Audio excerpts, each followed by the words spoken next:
गीता में एक श्लोक है, यदा यदा हि धर्मस्य ग्लानिर्भवति भारत अभ्युत्थानम धर्मस्य तदात्मानं सृजाम्यहम्। इस श्लोक का मतलब है भगवान श्री कृष्ण अर्जुन कोई नहीं कह रहे, अर्जुन के जरिए पूरी सृष्टि को कहने की कोशिश कर रहे हैं कि जब जब पृथ्वी के ऊपर धर्म को कुचला जाएगा और जब जब अधर्म बहुत ज्यादा हो जाएगा तब तब मैं उत्पन्न होऊंगा, तब तब मैं अवतार लूंगा। एक तरह से भगवान ने मानव जाति को एक बहुत बड़ा भरोसा दिया है। कई ऐसे मौके आते हैं मानव इतिहास में जब अधर्म बहुत ज्यादा हो जाता है, बहुत ज्यादा हो जाता है और लोगों को लगने लगता है कि सच्चाई से कुछ नहीं होगा, ईमानदारी से कुछ नहीं होगा, अधर्म करने से ही होगा। चारों तरफ अधर्म का बोलबाला हो जाता है, आदमी, अच्छे लोग उम्मीद खो बैठते हैं। ऐसे मौकों के लिए भगवान ने इस मानव जाति को ये भरोसा दिया है कि अगर ऐसा मौका आएगा तब तब मैं मानव जाति के कल्याण के लिए और मानव जाति को उस परिस्थिति से निकालने के लिए मैं अवतार लूंगा या उत्पन्न होऊंगा। ये बहुत बड़ा भरोसा है भगवान का मानव जाति को।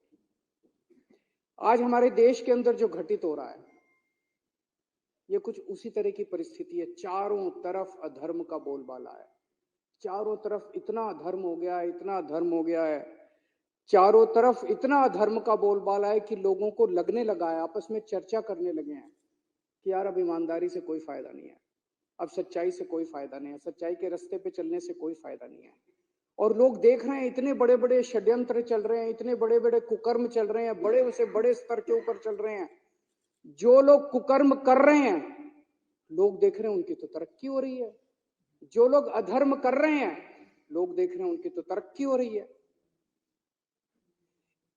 देश में 75 साल के बाद इस देश के गरीब बच्चों को अच्छी शिक्षा और अच्छे भविष्य की उम्मीद देने वाला मनीष सिसोदिया आज जेल के अंदर है, धर्म जेल के अंदर है। और हमारे देश की बेटियों को, मां बहनों को छेड़ने वाला ब्रजभूषण सिंह सत्ता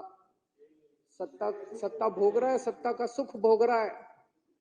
आज इस देश के अंदर मोहल्ला क्लिनिक बनाने वाला, गरीबों को गरीब दवाइयां दिलवाने वाला सतिंदर जैन जेल के अंदर है। और चुन चुन के इस देश के सबसे बड़े कुकर्मी, सबसे भ्रष्टाचारी हेमंत बिश्व शर्मा, शुभेंदु अधिकारी, मुकुल रॉय, नारायण राणे, भावना गावली, अशोक चौहान, यशवंत यादव, यामिनी यादव, छगन भुजबल, अजीत पवार, प्रफुल्ल पटेल, गोपाल कांडा, पता नहीं इतनी लंबी लिस्ट है। चुन चुन के इस देश के सबसे कुकर्मी और सबसे भ्रष्ट लोगों को अपनी पार्टी में शामिल करा के वो सत्ता का सुख भोग रहे हैं। ईमानदार लोग जेल के अंदर हैं। आज इतना ज्यादा अधर्म हो गया है, चारों तरफ इतना अधर्म का बोलबाला हो गया है, खुलेआम एमएलए को खरीदा जा रहा है। हमारे एमएलए को 25-25 करोड़ रुपए ऑफर किए गए।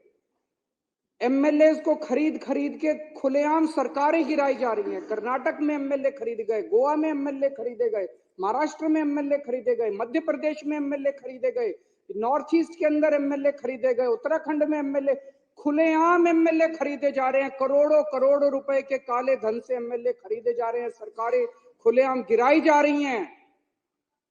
लोगों का विश्वास खत्म होता जा रहा है धर्म से। चारों तरफ इतना धर्म का बोलबाला हो गया है। और ये जो चंडीगढ़ में हुआ, चंडीगढ़ के अंदर इनके अधिकारी ने वोट में गड़बड़ करके भारी बहुमत से जीतने वाले व्यक्ति को हरा दिया और हारने वाले व्यक्ति को जिता दिया। पाकिस्तान में भी तो यही हुआ। पाकिस्तान के अंदर भी तो रावलपिंडी के उस इलेक्शन कमिश्नर की आत्मा जाग गई जिसने आके कहा कि हमने भारी बहुमत से उन लोगों को हरा दिया जो भारी बहुमत से जीत रहे थे और उनको जिता दिया जो हार रहे थे। तो ये तो इन लोगों ने हमारे देश को पाकिस्तान बना दिया। 75 साल के अंदर जो इस देश ने अचीव किया था, हासिल किया था, कड़ी मेहनत से इस देश के 140 करोड़ लोगों ने मेहनत करके इस देश के अंदर हासिल किया था, और एक झटके के अंदर इन लोगों ने सब कुछ खत्म कर दिया। आज चुनाव जीतने के लिए इनको जो मर्जी करना पड़े करेंगे, ईवीएम में धांधली करनी पड़े करेंगे, ईडी पीछे लगानी पड़े लगाएंगे, सरकारें गिराने के लिए जो मर्जी करना पड़े करेंगे। आज सारे विपक्ष के नेताओं को एक एक एक एक करके ये जेल में डालते जा रहे हैं। चुनाव तो लड़ने के लिए कोई बचेगा ही नहीं। आज इन्होंने अभी थोड़े दिन पहले कांग्रेस पार्टी का अकाउंट फ्रीज कर दिया। अब चारों तरफ चर्चा है अगला आम आदमी पार्टी का अकाउंट फ्रीज करने जा रहे हैं। खुलेआम कह रहे हैं हम तो 370 सीट लड़ रहे जीत रहे हैं। 370 कहने का मतलब यह है इस देश के 140 करोड़ लोगों की जरूरत नहीं है। वो कह रहे हैं तुम जाओ भाड़ में। 140 करोड़ लोग गए तेल लेने, हमें तुम्हारी जरूरत नहीं है और ना तुम्हारा वोट चाहिए, घर बैठना। 370 सीट हमारे पास मशीन है, मशीन से 370 सीटें आ रही हैं हमारी। जिस दिन इस देश के अंदर लोगों की जरूरत ना पड़े, जनतंत्र के अंदर वोटों की जरूरत ना पड़े, देश ही नहीं बचेगा। तो लोग देख रहे हैं इतने बड़े स्तर के ऊपर अधर्म ही अधर्म हो गया, इतने बड़े स्तर के ऊपर अधर्म ही अधर्म हो गया है। जो इस देश के अंदर विपक्ष की सरकारें काम करना चाहती हैं उनको काम नहीं करने देते।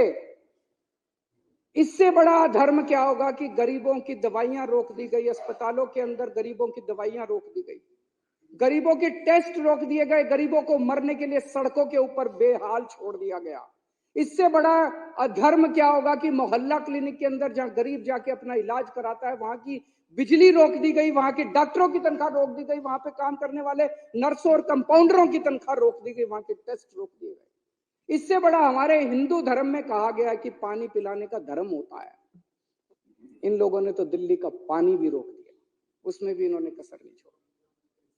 तो लोग देख रहे हैं जितनी सरकारें हैं पंजाब के अंदर, हम जितने काम करने की कोशिश करते हैं, पंजाब भगवान की दुआ से फुल स्टेट है, उतना ये नहीं कर पाते, वहां भी इन्होंने हस्तक्षेप करने में कोई कसर। जितनी ऑपोजिशन ही, तमिलनाडु के ले लो, वेस्ट बंगाल की ले लो, केरला की ले लो, कर्नाटक की ले लो, हर जगह ये लोग अपना टांग अड़ाते हैं, काम नहीं करने देते लोग।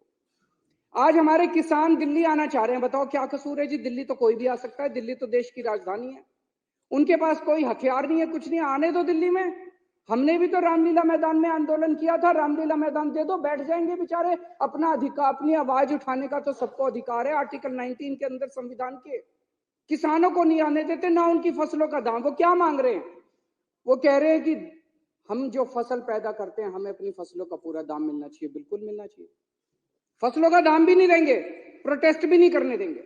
आज इस देश का युवा बेरोजगार है, उसको नौकरी देने के इनके पास कुछ नहीं है, दर दर की ठोकरें खा रहा है। व्यापारी बुरे हाल है, महिलाएं, उनका घर का खर्चा नहीं चल रहा, महंगाई इन लोगों ने इतनी ज्यादा कर दी। और एक गरीब दिल्ली के अंदर हम देख रहे हैं कि झुग्गियां एक के बाद एक झुग्गियां तोड़ी जा रही है। तो खुलेआम इतना अधर्म हो गया, खुलेआम इतना चारों तरफ इतना ज्यादा अधर्म हो गया कि अब भगवान ने तय किया कि मुझे अवतार लेना पड़ेगा।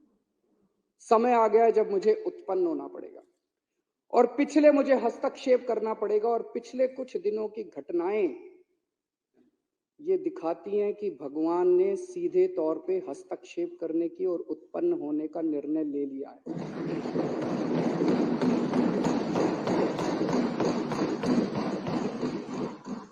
तीस जनवरी को चंडीगढ़ में मेयर का चुनाव हुआ। सुबह वोटिंग पड़ी, वोटिंग पढ़ने के बाद एक प्रिजाइडिंग ऑफिसर था, पीठासीन अधिकारी अनिल मसीह, इन्हीं का आदमी था। अनिल मसीह तो मोहरा है, पीछे तो वो है, उन्हीं का आदमी था। उस दिन इन लोगों ने तय किया कि आज उस हॉल के अंदर द्रौपदी का चीरहरण करेंगे। उन लोगों ने, इन कौरवों ने तय किया कि आज हम जनतंत्र का, भारतीय जनतंत्र का चीरहरण करेंगे। पूरी प्लानिंग करके आए थे। उसने तय किया कि मैं असली वोटों के ऊपर उनको ठप्पे मार मार के, डिफेस कर करके उनको इनवैलिड घोषित कर दूंगा और हारे हुए को जिता दूंगा।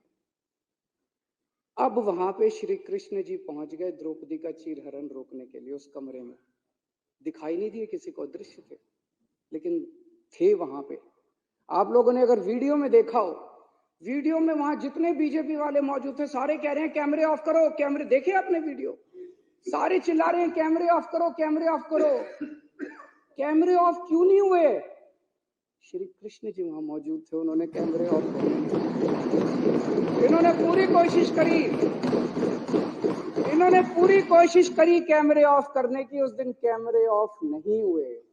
ये कोई संयोग नहीं है, ये ऊपर वाले का इशारा है, ऊपर वाले का। इतनी बड़ी दुनिया की सबसे बड़ी पार्टी जो पूरे दुनिया के अंदर, हम तो सबसे बड़ी पार्टी, सबसे बड़ी पार्टी को 5 मिनट के अंदर भगवान ने पूरे देश के सामने बेनकाब कर दिया। जो लोग द्रौपदी का चीरहरण करने आए थे, जो लोग भारतीय जनतंत्र का चीरहरण करने आए थे, भगवान श्री कृष्ण ने उनको पूरे देश के सामने उनका चीरहरण करके छोड़ा। और अध्यक्ष महोदय, उसके बाद की जो घटनाक्रम है, जिस तरह से सुप्रीम कोर्ट के अंदर ये मामला चला, हम लोग अदालतों को मंदिर की तरह मानते हैं। न्याय देना भगवान का काम है, न्याय भगवान देता है। इसलिए जज को भगवान का, जब जज अपनी कुर्सी पे बैठ के फैसले सुनाता है तो कहा जाता है कि एक तरह से भगवान फैसला सुना रहा है। लेकिन कल जो कुछ सुप्रीम कोर्ट के अंदर घटा, वो उससे कुछ ज्यादा ही बड़ा था। ऐसे लगा जैसे उस सुप्रीम कोर्ट के अंदर भी कहीं ना कहीं श्री कृष्ण मौजूद थे। ऐसे लगा जैसे वहां सुप्रीम कोर्ट के अंदर भी भगवान मौजूद थे। ऐसे लगा जैसे चीफ जस्टिस ऑफ इंडिया के अंदर भगवान बोल रहे थे। ऐसे लगा जैसे चीफ जस्टिस ऑफ इंडिया के जुबान के ऊपर भगवान बैठे हुए थे, भगवान उनके जरिए बोल रहे थे। तो ये जो कल पूरा घटनाक्रम हुआ, वो ये दिखाता है कि अब हम, सबसे पहले तो सुप्रीम कोर्ट का बहुत बहुत शुक्रिया, इस सदन के माध्यम से हम इस सदन के माध्यम से सुप्रीम कोर्ट का शुक्रिया अदा करना चाहते हैं, उस पूरी बेंच का शुक्रिया अदा करना चाहते हैं, खासकर चीफ जस्टिस ऑफ इंडिया का शुक्रिया अदा करना चाहते हैं, जिन्होंने इतने कठिन समय के अंदर हमारे देश को, जनतंत्र को बचाने का काम किया। आज पूरे देश के सामने भगवान ने बेनकाब करके एक साफ साफ मैसेज दे दिया। भगवान ने, बीजेपी चुनाव जीतती नहीं है, बीजेपी चुनाव चोरी करती है। पूरे देश के सामने सबने वीडियो देखा है, सबने किस तरह से सुप्रीम कोर्ट का आदेश सुना है, सबने पूरे पिछले 1 महीने के घटनाक्रम ने पूरे देश के सामने इस पार्टी का चीरहरण करके छोड़ दिया कि बीजेपी चुनाव जीतती नहीं है, बीजेपी चुनाव चोरी करती है। ये कोई संयोग नहीं है कि एक छोटा सा चुनाव, चंडीगढ़ के मेयर का चुनाव क्या होता है, कुछ भी नहीं होता। हमने तो ऐसे सोचा था उस दिन की ऐसे ही हो जाएगा। हमें तो एक छोटे से चुनाव ने पूरे देश के अंदर सारे देश को हिला दिया। कुछ ना कुछ तो भगवान बताने की कोशिश कर रहे हैं, संदेश देने की कोशिश कर रहे हैं। तो भगवान का संदेश है, मैं आ गया हूं।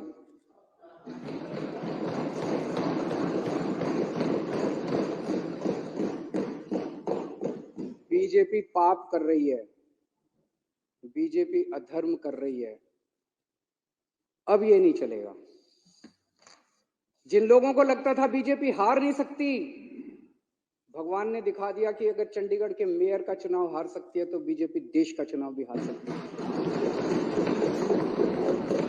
भगवान ने पूरे देश को एक कॉन्फिडेंस देने की कोशिश करी है कि हिम्मत मत हारो, खड़े हो, तुम लोग एक बहुत बड़े देश के निवासी हो। भारत के लोग एक बहुत बड़ी संस्कृति, हमारा कल्चर 3000-4000 साल पुराना है। डर के मत बैठो, खड़े हो, आप अपना कर्म करो, तुम लोग अपना कर्म करो। कई लोगों को इस देश के अंदर लगता है कि अब तो ईवीएम में गड़बड़ी हो गई, वोट डाल के क्या फायदा है। भगवान कह रहा है बिल्कुल नहीं, वोट डालने जाओ, ईवीएम को मैं संभाल लूंगा।